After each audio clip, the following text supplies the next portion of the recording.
Bonjour, bienvenue à tous sur ce plateau de la télé de la e-santé, une émission consacrée aujourd'hui à une solution pour faciliter la vie de toutes les personnes souffrant d'insuffisance cardiaque. Ça s'appelle Cordiva, c'est un programme qui est en cours de test et en développement sur toute la France pour permettre de suivre les malades au quotidien et surtout de les soutenir parce que ce n'est pas une maladie facile à vivre. À mes côtés pour en parler, Viviane Santor qui est à la tête d'une équipe d'infirmières depuis 3 ans dans le cadre de ce programme. Et aujourd'hui, à travers une forme de télésuivi, vous apportez beaucoup de choses aux patients. Michel Verracel, qui est chargé de la promotion de ce programme depuis lui aussi 3 ans. Donc vous avez le recul pour voir comment les choses avancent au fur et à mesure du développement de ce programme partout en France. Et puis Jean Léonard, vous êtes président de l'ASPIC, c'est l'association pour les patients insuffisants cardiaques. Justement, avant d'en dire un petit peu plus sur ce programme, on va peut-être rappeler ce qu'est cette maladie, ce qu'est cette pathologie. C'est quoi l'insuffisance cardiaque, Jean Léonard? C'est une maladie génétique, une maladie héréditaire? Alors l'insuffisance cardiaque, c'est le cœur qui ne fournit pas l'effort qu'il devrait normalement fournir. D'où le mot insuffisance. Sa fonction de pompe, il ne la remplit pas totalement. Et ça paraît de quelle manière cette maladie? Alors ça peut paraître suite à un infarctus qui n'est pas pris à temps, qui n'est pas soigné à temps. Et une partie du cœur est nécrosée, notamment le ventricule gauche. Et donc, le cœur ne peut plus fournir sa totalité de fonctions de pompe. Ça peut survenir suite à une maladie, mais aussi suite à des chimiothérapies. Qui vont affaiblir le cœur. Donc, il y a énormément de personnes qui potentiellement peuvent être concernées par cette maladie, beaucoup plus qu'on ne le pense. Absolument, il y a entre 1 million et 1,5 million de patients en France et à peu près 20 millions en Europe. Entre 1 million et 1,5 million en France, c'est considérable. Et alors, c'est une maladie qui ne se voit pas, parce que lorsqu'on vous voit comme ça, on imagine que vous êtes en très bonne santé, on ne voit pas d'appareillage ou autre qui vient vous aider. Et pourtant, c'est une maladie qui pèse, c'est ça qui est très dur à comprendre, qui pèse sur votre quotidien. De quelle manière? Alors, cette maladie pèse sur le quotidien des patients, de par ce que vous venez de dire, le fait que ça ne se voit pas. Et le patient est affaibli, ce qui est mon cas, et on ne peut plus fournir les efforts normaux que la vie nous demande. Il y a aussi un état de fatigue latent, permanent, avec des coups de pompe assez terribles à vivre. Et cette maladie atteint le moral également. Pourquoi est-ce que ça atteint à tel point le moral? Qu'est-ce que vous ne pouvez plus faire, pas faire, et qui pèse sur votre moral? Alors, d'abord, le cœur a une résonance psychologique spéciale. Quand on a une blessure au cœur telle qu'un infarctus, c'est très difficile à vivre, mais c'est aussi très difficile à vivre après. L'angoisse que ça se reproduise. La maladie nous affaiblit et il y a des remèdes pour que nous puissions vivre à peu près normalement après cette maladie, mais qui font baisser la tension, qui font ralentir le cœur, et tout ça a un impact sur le psychisme, c'est-à-dire que la fatigue, tout ça, et la maladie rend. Il y a beaucoup de gens qui sont soignés pour dépression suite à cette maladie. La maladie rend dépressif, elle rend plutôt apathique. Viviane Santor, pour vous qui connaissez bien cette maladie en tant qu'infirmière, effectivement on a des personnes qui se sentent physiquement affaiblies, qui ne peuvent plus porter certaines choses, assumer certaines activités physiques, sortir même, sortir avec des amis, sortir le soir. C'est fatigant parce qu'il y a ces coups de pompe ou ces coups de fatigue importants dont nous parle Jean Léonard. Il y a aussi une hygiène de vie, à contrario, là aussi très stricte à respecter pour tous ces malades. Tout à fait. La problématique de cette pathologie, c'est que ça rend fatigué. Vous l'avez très bien exprimé. Il y a 2 choses. Il y a le cœur qui est fatigué, donc ça donne un état de fatigue générale, y compris une fatigue intellectuelle forte. Et en même temps, les médicaments, comme vous l'avez si bien dit, ralentissent la tension artérielle et la fréquence cardiaque. Et donc, de ce fait, ça ralentit la physiologie de l'organisme. Et donc, ça accroît cette sensation de fatigue. Alors on a des régimes alimentaires observés, des régimes aussi d'hygiène physique observés derrière. Tout à fait. Le traitement de cette maladie, c'est une maladie chronique, donc on n'en guérit pas. Or, on peut améliorer et surtout éviter qu'elle ne s'aggrave davantage. Et le traitement consiste en prise de médicaments régulière, quotidienne, bien évidemment, et également en modification de ce qu'on appelle l'hygiène de vie. Notamment 2 points forts qui sont l'alimentation, avec un régime pauvre en sel, et l'activité physique. Alors, on ne parle pas de sport, justement pas de sport de compétition, etc., mais maintenir une activité physique en fonction de la capacité du cœur de chaque patient. Ouais. Vous dites moralement, parfois c'est dur à supporter. Vous aussi, vous avez eu des coups de mou, Jean-Léonard, sur cette maladie? Oui, absolument. Et justement, par rapport à ce que vient de dire Viviane, il faut avoir une certaine volonté pour respecter le mode d'alimentation que l'on nous préconise et l'activité physique.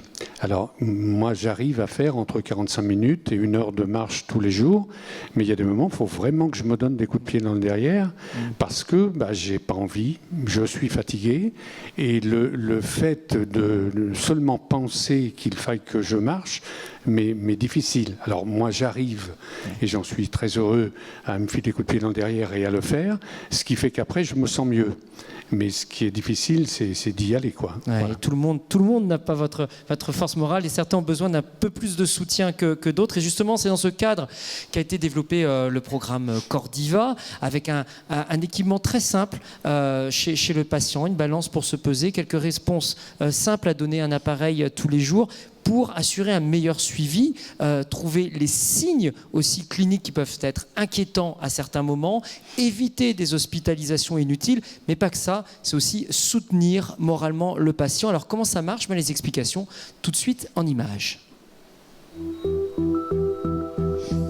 L'insuffisance cardiaque, c'est un souci parce que c'est pas une maladie sexy. C'est une maladie dont on ne parle pas. C'est une maladie méconnue, mais qui touche actuellement plus de 800 000 Français. C'est une maladie très grave en termes de handicap pour le patient, parce que ce patient il va avoir une mauvaise qualité de vie. 1 sur 2 sera réhospitalisé l'année suivante son diagnostic. Et puis la mortalité, à 5 ans, est supérieure à celle de la plupart des cancers, avec seulement 30% de survie chez nos patients. Tous les jours, le patient devra se peser et répondre à quelques questions par oui ou par non. Sur un boîtier excessivement simple où il y a une touche oui et une touche non par question. Donc c'est vraiment très simple à utiliser. La seule contrainte, c'est qu'il faut le faire tous les jours. Toussez-vous plus que d'habitude? Non. Ça me coûte rien, quoi. C'est juste une pesée le matin. Il n'y a pas de contrainte, quoi. C'est très bien. Pour moi, c'est très bien. Ces données sont envoyées à un centre qui les analyse et qui a des systèmes d'alerte. Et si tout va bien, eh bien, rien ne se passe. Si par contre il y a une alerte sur le poids ou sur une question posée, une réponse donnée, à ce moment-là, cela peut générer l'appel de l'infirmière auprès du patient. Je vois que vous avez répondu oui à l'œdème et à la fatigue. Vous pouvez m'en dire plus? On l'appelle et ensuite on met en route la prise en charge au travers d'une méthodologie qui est d'éducation thérapeutique. On se fixe des micro-objectifs qu'on essaye d'atteindre avec le patient durant des appels de suivi. Elle m'appelle, elle me pose des questions sur mes cachets, ce que je prends, ma nourriture, si ça va, est-ce que je connais tel symptôme. Elles m'ont fourni avec l'appareil, on a un classeur, où on a un lexique à la fin, caillot sanguin, c'est une masse de sang, c'est plus rassurant. On vous rappellera demain, d'accord? Je vous souhaite une bonne journée. Au revoir. Les retours des patients sur notre suivi infirmier, c'est un sentiment de sécurité. On est là sans être là. C'est important pour eux. Et ils nous disent qu'on est leur signal d'alarme, mais qu'ils ont bien compris au fil de nos entretiens que c'est à eux d'être acteurs et de se déplacer chez le médecin avant qu'il ne soit trop tard. Le projet Cordiva amène 2 éléments essentiels. Premièrement, une optimisation de l'éducation thérapeutique grâce à un suivi éducatif qui est enfin réalisé toutes les 3 semaines avec des piqûres de rappel qu'il est très difficile de réaliser sinon en pratique. Et deuxièmement, un télésuivi des signes et des symptômes d'insuffisance cardiaque et en générant des alarmes devrait, je l'espère, permettre une détection des poussées d'insuffisance cardiaque et donc leur prévention par un traitement adéquat, notamment grâce à l'appui des médecins généralistes de France. Clairement, par rapport aux autres projets de télémédecine où on demande aux médecins de tout faire pour le patient, qui reste en fait encore plus, j'allais dire, épié un peu à la Big Brother, là on laisse la charge au patient de s'impliquer dans sa maladie et de faire la démarche de contacter son cardiologue traitant, son médecin traitant. Voilà le principe en quelques mots de Cordiva. Viviane Santor, on vous a vu dans ce reportage. On va rappeler très rapidement 2-3 points qui sont importants quand même. D'abord, ce ne sont pas les patients qui vous appellent, c'est vous qui appelez les patients et pas n'importe quand et pas n'importe comment. Exactement, ça a l'air d'être un coup de fil, mais ça n'est pas simple comme un coup de fil. Effectivement, on appelle les patients. Il y a 2 choses dans le job infirmier à Cordiva. Il y a nos patients qui se pèsent tous les jours avec notre matériel et qui répondent à ces questions qui correspondent bien aux symptômes d'aggravation de la pathologie. Tous les jours, les infirmières contrôlent les données de ces patients. S'il y a un problème en fonction de ce qu'on connaît des gens, on les appelle pour voir ce qui se passe. Est-ce qu'ils ont mangé trop de sel la veille? Est-ce qu'ils n'ont pas eu le coup de pied au cul que se met tout seul notre ami Monsieur Léonard pour aller faire de l'activité physique? Ou est-ce qu'ils sont dans une phase où vraiment il est question qu'ils aillent voir leur médecin généraliste ou leur cardiologue pour avoir une thérapeutique différente pour aller mieux? Et puis en plus de ça, on a des entretiens mensuels, approximativement mensuels, où là c'est un vrai temps d'échange et de partage avec les patients, avec les personnes. Donc, soit on se rappelle ensemble quels sont les signes de la maladie, soit on donne des explications. Ça s'appelle de l'éducation thérapeutique, c'est-à-dire l'idée, c'est que la personne comprenne ce qui lui arrive et comment agir quand il lui arrive un problème par rapport à cette maladie. Ah, c'est ça qui est vraiment très intéressant avec Cordiva. On n'est pas dans une simple solution de télémédecine où on va poser un boîtier qui pose des questions et puis une balance chez une personne. On met l'homme, l'humain, le malade au cœur véritablement du dispositif. Et la manière dont vous les appelez, ce n'est pas de manière mécanique. On ne va pas appeler parce qu'on a un bouton rouge qui s'inscrit sur son écran d'ordinateur, on ne va pas le décrocher. On va attendre que, par exemple, la personne soit dans une bulle, qu'elle ait pris son temps, qu'elle puisse vous parler, on fixe un rendez-vous. C'est comme ça que ça se passe. Exactement. Alors, il y a le côté quand même, le patient ne va pas bien, on l'appelle parce qu'il faut agir vite. Ça, c'est l'urgence. Voilà. Enfin, non, c'est des appels qui ne sont pas programmés. On appelle parce qu'on voit que les personnes ne vont pas bien, ont pris du poids. Hein. Le principal problème de l'insuffisance cardiaque, c'est que la personne se gorge d'eau, donc elle prend du poids. Et puis, il y a ces entretiens tous les mois où, effectivement, c'est un instant pour le patient, complètement dédié. Et là, la technologie, elle n'est là que pour aider l'être humain. Elle est hyper importante parce que comme ça, on peut bien surveiller les symptômes, le poids, etc. Mais ce qui marche dans Cordiva, enfin, pour moi en tant que soignante, et le retour maintenant, ça fait 700 patients qu'on suit, le retour qu'on a aujourd'hui avec notre expérience, ce qui marche, c'est l'échange avec l'humain, l'être humain. Ils vous parlent de quoi, par exemple, les patients ? On peut avoir beaucoup d'échanges différents. Ça peut passer de « rappelons-nous ensemble quels sont les signes à surveiller et que faire en cas de problème ». Comprenons ensemble pourquoi je suis si fatiguée. Pourquoi, quand je vais voir mon médecin, il me change mes médicaments et alors là, je suis plus fatiguée, je suis épuisée. Voilà. L'idée, c'est de comprendre un petit peu tout ça. Et puis, il y a des moments où, dans la maladie chronique, il y a ras-le-bol, il y en a marre. Ça commence à bien faire, tous ces médicaments et puis toutes ces visites chez les médecins. Et puis, me mettre le coup de pied au cul pour aller faire mon activité physique alors qu'il pleut et que j'ai pas envie. C'est trop dur. Donc on est aussi là pour impulser, déjà écouter, parce qu'il y a des moments où c'est essentiel, et ça fait partie de l'accompagnement, ou aider, impulser, remotiver. Voilà. Jean Léonard. Oui, je voudrais dire que ce que vient de dire Viviane est très important, parce qu'il y a une lassitude. Il y a une lassitude de par les contraintes alimentaires, de par la quantité de médicaments. Moi, j'ai des médicaments tous les matins. Hein, et l'épuisement, la fatigue. Et il y a un laisser-aller, c'est-à-dire on a tendance à ne plus vouloir. Et moi, je connais des patients qui vont même jusqu'à quelquefois arrêter certains médicaments parce qu'ils en ont ras-le-bol, ils en ont marre. Alors c'est vrai qu'une relation comme ça, permanente, un rappel ou une écoute tout simplement, ça peut aider de façon significative pour pouvoir reprendre le moral, reprendre le traitement, reprendre l'activité physique, et d'après moi, c'est déterminant. C'est assez paradoxal dans ce que vous nous racontez l'un et l'autre, et je pense à Viviane Santor, pour vous qui êtes aussi à l'autre bout du téléphone avec les équipes d'infirmières, il ne faut pas les oublier, vous n'êtes pas tout seul, il y a des infirmières avec vous à Cordiva. On est dans de la télémédecine, c'est-à-dire qu'il y a un éloignement géographique, vous ne voyez pas les patients, vous ne savez pas à quoi ils ressemblent, vous ne pouvez pas les toucher, comme ferait une infirmière qui passe à un domicile par exemple. En revanche, j'ai l'impression qu'il y a cette intimité qui s'est développée au fur et à mesure des semaines entre eux et vous sur les sujets qu'ils abordent avec vous et vraiment sur le quotidien où ils se livrent. Tout à fait. En fait, moi, je sors du milieu hospitalier. On se l'est dit il y a déjà 2 ans au début du programme. Et la crainte pour les infirmières et mes collègues, c'est de ne pas être en contact direct avec nos patients, de ne pas les voir. On ne les voit pas, ni les toucher, parce qu'une infirmière, ça voit son patient, ça le touche. Puis ça voit où il vit aussi, éventuellement, exactement. Sa maison, sa vie de couple ou autre. Alors, tout ça, par contre, on l'échange. Ça se fait téléphoniquement. Et justement, la belle découverte dans ce nouveau métier infirmier, si je puis dire, c'est cette proximité et cet état de confiance qui se crée à travers la ligne téléphonique, à travers le téléphone et l'échange entre c'est un soignant et un soigné, au même titre qu'à l'hôpital, on était dans un échange soignant-soigné. Aujourd'hui, j'ai une autre relation avec mes patients. C'est plus intimiste et j'ai vraiment l'impression d'être au cœur de leur domicile à cet instant T. J'y suis pas tout le temps. C'est pas de l'intrusion, mais il y a cet instant où on partage ensemble et on est chez le patient. Alors vous parliez de votre travail d'infirmière hospitalière précédemment, puis la différence avec votre travail maintenant d'infirmière dans le cadre de Cordiva. Vous avez dû aussi réinventer ou réimaginer un petit peu votre métier ou inventer un nouveau métier dans ce cadre de téléinfirmière avec vos collègues. Quand vous n'êtes pas au téléphone avec les patients, ça ne veut pas dire que vous ne travaillez pas, vous réfléchissez beaucoup au contraire sur la manière dont on peut faire avancer le système. Ça c'est l'aventure, j'ai envie de dire, de ce nouveau programme qui se développe.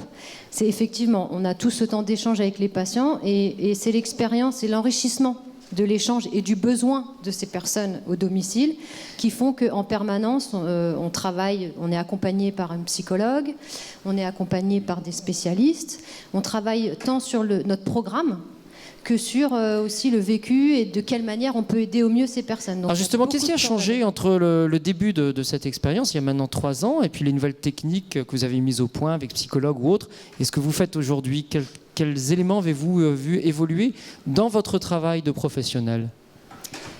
J'ai envie de dire, on a acquis de l'expérience. Donc du coup, déjà, on a le sentiment, on se sent entre guillemets plus fort, parce que aussi les patients nous ont rendu plus fortes.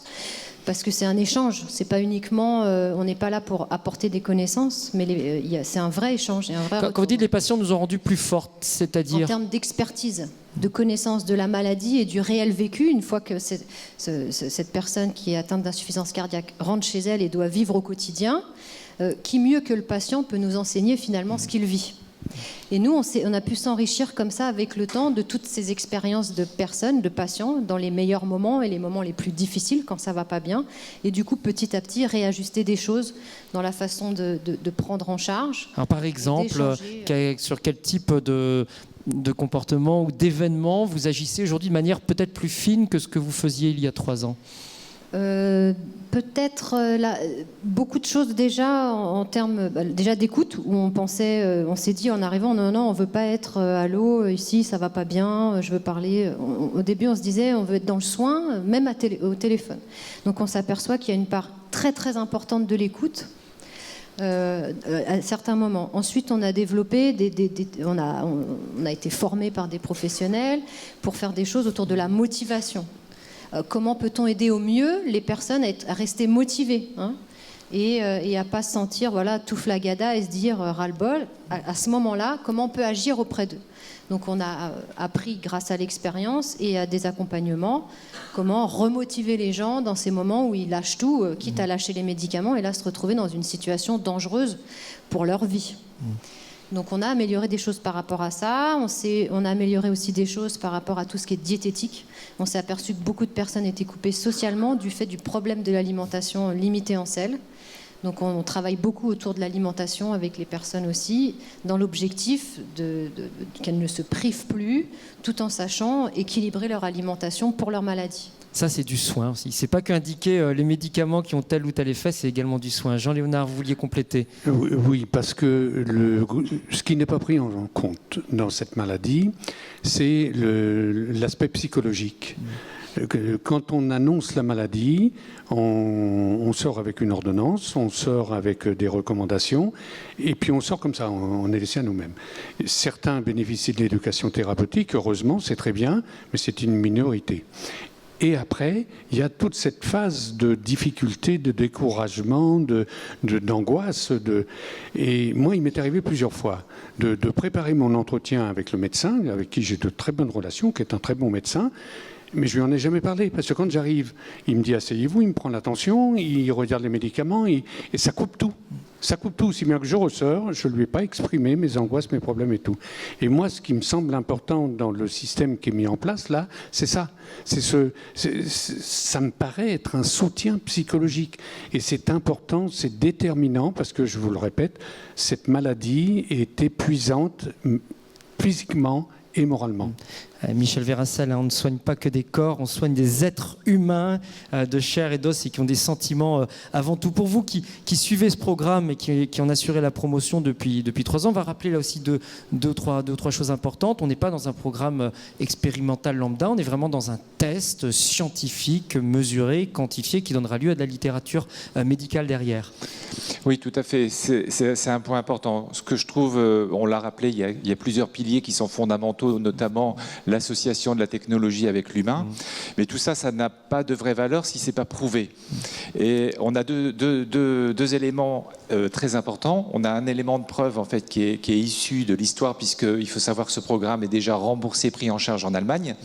Et on a une histoire à raconter parce qu'on sait que ça marche, qu'on sait que ça fonctionne en Allemagne. On a eu des registres, on a des caisses d'assurance maladie qui ont passé des contrats dans une forme de remboursement, de forme de prise en charge qui est différente en Allemagne par rapport à la France, puisque c'est un partage de risques. C'est-à-dire que les caisses disent, bon, écoutez, vous nous dites que vous allez soigner des gens, que ces patients vont aller mieux, que les caisses vont gagner de l'argent, prouvez-le nous.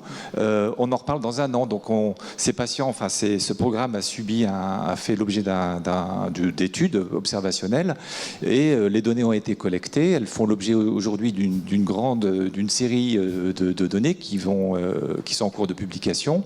Donc on a d'un côté ces éléments-là et puis l'autre aspect c'est de s'insérer, on veut s'insérer aujourd'hui dans le système français. Le système de français est un tout petit peu différent, c'est-à-dire qu'il faut montrer aussi par la preuve que tout ce qu'on raconte est réel et deux grandes études ont été mises en place. Une étude en région parisienne qui s'appelle PIM, c'est une étude qui a débuté, donc qui a été initiée en région, en Midi-Pyrénées, qui s'est étendue, qui s'appelle aussi CAT, qui s'est étendue sur l'ensemble de la France, y compris en Outre-mer, puisqu'on traite, et puis en Corse, et puis en Martinique.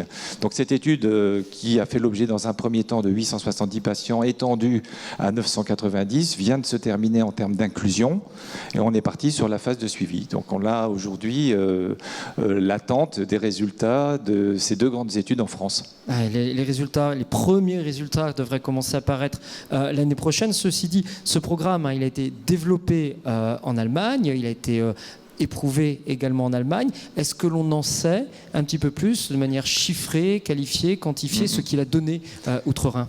Oui, alors il y a eu 26 000 patients qui ont pu bénéficier de ce traitement, de ce programme en Allemagne, 13 000 en file active, et l'étude a porté sur 2600 patients. Sur ces 2600 patients, on a pu démontrer qu'on avait un gain en termes de mortalité de 45%, et 45% de gain de mortalité, une réduction des hospitalisations, et également un gain net en termes de coûts pour les assureurs de 1 000 € par an et par patient. Et ça, c'est une étude indépendante menée par l'organisme, ou l'équivalent de l'organisme d'assurance maladie en Allemagne. Voilà, ce qui s'est passé, c'est qu'en fait, bien évidemment, les assureurs ne veulent pas dépenser leur argent pour rien, donc ils ont récupéré ces données qui sont des données. Alors, c'est à la fois l'avantage et l'inconvénient. Ce sont des données d'assurance maladie. C'est pas non plus formaté comme une véritable étude clinique, mais c'est le reflet d'une certaine réalité. Et donc, les caisses ont donné leurs données à des universitaires qui les ont analysées et qui aujourd'hui sont en cours de publication complètement à l'insu de l'industriel. Viviane Santor, on a beaucoup parlé de la relation que vous entretenez avec les patients. J'aimerais en savoir plus sur la relation que vous entretenez également avec les médecins. Alors les cardiologues, médecins spécialisés, les médecins de ville, ou voire les infirmières libérales. Comment est-ce que vous êtes inclus dans ce réseau? Est-ce que les médecins n'ont pas eu, pour être très clair, le sentiment d'être un peu dépossédés de leurs malades et de leurs liens privilégiés avec le patient? Alors pas du tout, évidemment, on ne les dépossède pas du tout de leurs malades. Au contraire, le retour qu'on a aujourd'hui, c'est plutôt que on rentre dans une place qui n'existait pas, c'est-à-dire un temps d'échange et surtout d'explication de la thérapeutique ou d'explication de la prise en charge que aujourd'hui les médecins n'ont pas forcément le temps de faire avec leurs patients. C'est pas faute de le vouloir, c'est faute de temps. Donc nous, on est surtout là, l'équipe Cordiva, les infirmières, le travail, il se fait pour améliorer, voilà, ce que disait exactement tout à l'heure, encore une fois, Monsieur Léonard, ne pas oublier que quand il va chez le médecin, c'est un instant aussi où il peut poser ses questions. Donc nous, on fait un peu du coaching, faire des petites listes, n'oubliez pas, et puis vous pouvez transmettre le message via, c'est l'infirmière Cordiva qui vous propose, etc. Donc il y a ce côté-là où on coach un peu les patients pour qu'ils n'hésitent pas à poser des questions à leur médecin et à ne ressortir en n'oubliant pas de les avoir posées, et aussi à ce qu'ils suivent ce qu'on appelle le parcours de soins, c'est-à-dire qu'ils aillent consulter, qu'il y ait un vrai échange d'informations dans leur prise en charge entre leurs professionnels, et finalement, nous, on impulse juste le fait que c'est le patient qui est le pivot dans tout ça. Michel Verhassel, en arrivant en fin de ce programme, je suis assez surpris puisque lorsque Cordiva avait été présenté ici il y a 3 ans, c'est vrai que la chose était on avait beaucoup insisté sur les aspects techniques, cette fameuse balance, les questions qu'ils font poser, les aspects statistiques, éviter les réhospitalisations, les économies budgétaires. 3 ans après, bien sûr que ces questions restent prégnantes dans ce programme Cordiva, mais on parle de coaching, de soutien moral, de soutien simplement pour aller se balader, sortir de chez soi. On a quand même un petit peu évolué dans les objectifs. Comment va se terminer, à votre avis, maintenant, quelle va être l'évolution dans les prochains mois de Cordiva ? Alors, ça dépend si on reste sur les aspects sur ces aspects de ces critères. Donc, je veux juste préciser une chose. Ce qui est assez original dans les études, c'est que ces aspects sociologiques ont aussi été pris en compte. On a des aspects cliniques, médico-économiques, mais les aspects sociologiques sont pris en compte dans l'étude. Donc, effectivement, on va avoir des résultats sur ces points-là qui vont être mesurés et qui vont être indiqués. Après, l'évolution, c'est une extension. On a aujourd'hui l'espoir que ce programme soit pris en charge.